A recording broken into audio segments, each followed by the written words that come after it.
So I have a question, and right now, no one has been able to give me a satisfactory answer to this question.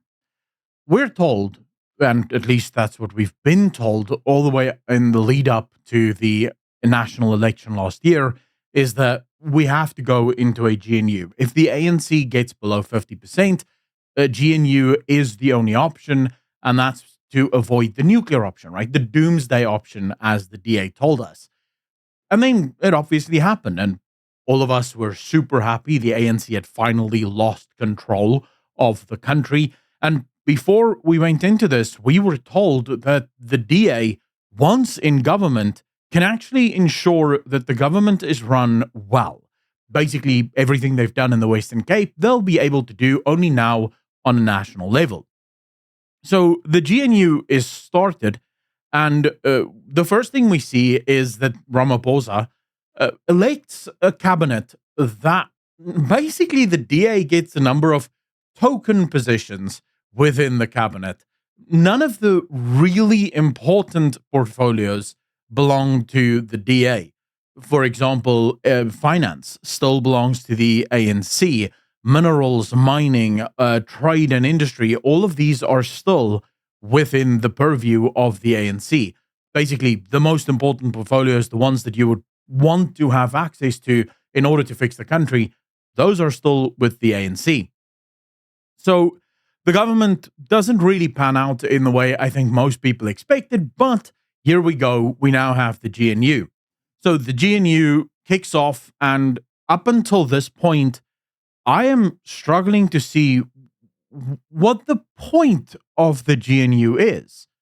Because the DA has not fixed it. As far as I can tell, the ANC is still running the country exactly the way that they have for the last 30 years. They get to do whatever the hell they want. The DA told us that they'll be able to bring sensible, common sense policies to the forefront. Bala Bala was passed. That was not common sense. Expropriation without compensation.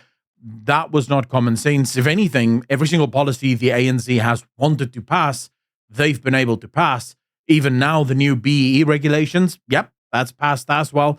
All the affirmative action stuff that's happening, all of that has gone through. So far, the only thing the DA has been able to sort of push back on is the budget.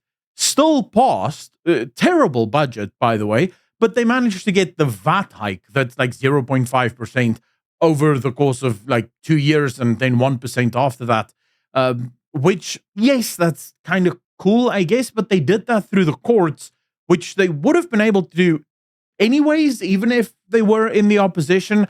So the DA inside the GNU has done nothing to curtail the bad policies of the ANC. And inside the GNU, they're still having to go to the courts to stop the ANC from doing terrible shit inside our country. So what exactly is the point of the GNU? From what I can tell, all the ANC has been able to do with the GNU is remove their biggest opposition party, and now they have to contend with, like, put the MK and the EFF together, and that's 25% of the vote within Parliament. Remember, the DA can't really vote against the ANC. They're in government, right? So when something goes, the government is the one presenting it to Parliament, right? So that right there, and the EFF and the MK are so divided and split. The MK is currently fighting wars within themselves to figure out who's going to get the next big piece of the pie. The EFF just wants to go sing "Kill the Boer, Kill the Farmer" wherever they can. So, they're busy planning their next big concert. So fundamentally, the ANC is able to do whatever it wants.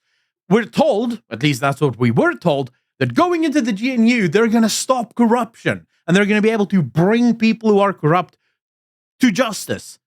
Well, how did that play out? Andrew Whitfield called out some corruption. He was like, hey, this lottery thing doesn't seem above board.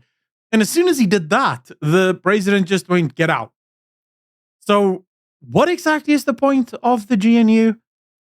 I think we have to stop lying to ourselves. And I genuinely think we have to stop swallowing this BS from the DA. The fact of the matter is the GNU is dead. It doesn't mean anything. This whole nonsense about the doomsday scenario that we have to sort of set off, that's no longer an issue. Yes, at the time of the election last year, it was an issue, and it was definitely something that we had to sort of, guard against. But let's just examine very quickly what happens right now if the DA steps out of the GNU. The ANC now stuck at 40% of the vote.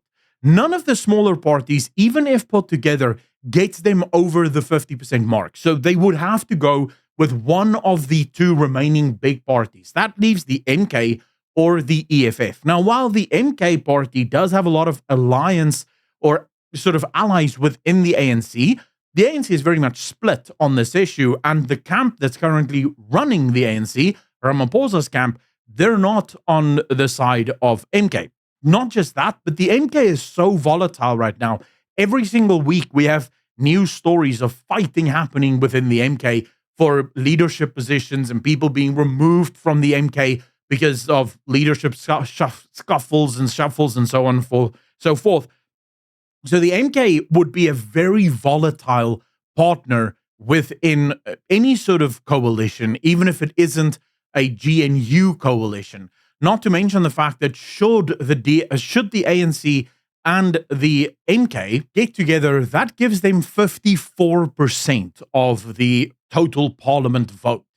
That's a very, very narrow margin, considering the MK will not necessarily go with everything that the ANC wants to go with. And also, there are people within the ANC that understand how dangerous the MK party is. Jacob Zuma might be a moron, but politically, he's somewhat of a genius. So they can't really go with the MK because the MK would absolutely be dangerous. And not to mention, right now, the MK is sort of going below the radar because, well, the EFF is the main sort of drawer of the iron or of the ire of the Americans. But the MK party, Jacob Zuma has been singing Kill the Boer, Kill the Farmer just in Zulu pretty much for a decade now, right? The MK party is just as racist as the EFF party. So the same reason why the ANC would struggle to go with the EFF insofar as if the ANC goes with the EFF, as I said yesterday, they expose themselves effectively to immediate sanctions. Because right now the ANC is hiding behind this. We're not the ones singing it. We are a different party, and they have freedom of speech, freedom of expression. They can say and do whatever they want. As soon as they go into coalition together, that's as good as an endorsement. That is the ANC saying, we as government endorse the singing of Kill the Boer, Kill the Farmer. That is an official stance now. That immediately means the United States sanctions everywhere.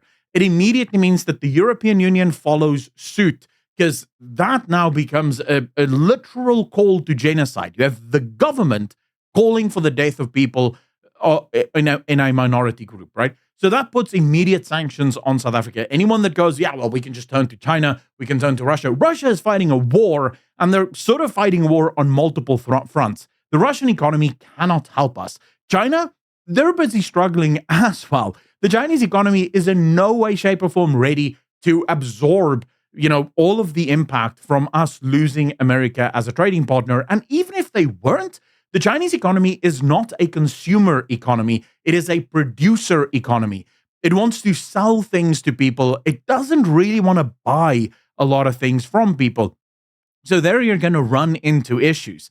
This leaves the ANC effectively with no partners to go into coalition with, except, well, nuclear partners that would destroy South Africa overnight.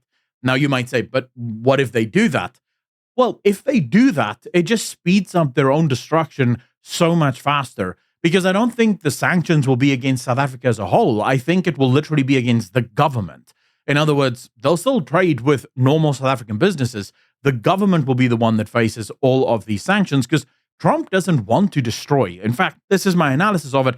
He doesn't want to destroy South Africa. He wants regime change. He wants to get rid of the ANC. The ANC has rubbed them the wrong way for a long time, and it's time to get rid of the ANC. And he doesn't want to do it through war. He wants to just destroy what the ANC has, well, destroyed themselves, but not, they didn't go fast enough, according to my guess. Right? So ultimately, that is the landscape that we're in right now. And I end this video the same way that I started it. What has the GNU done? What is the purpose of this party? or of this coalition, I have not found any good answers to this. Maybe one of you can fill me in. Like, what have they done that I can point to and go, well, that's why we need the GNU? Anyways, let me know in the comment section down below, what has the GNU done? Hit the like if you liked, the dislike if you didn't, and I'll see all of you in the next one. Peace.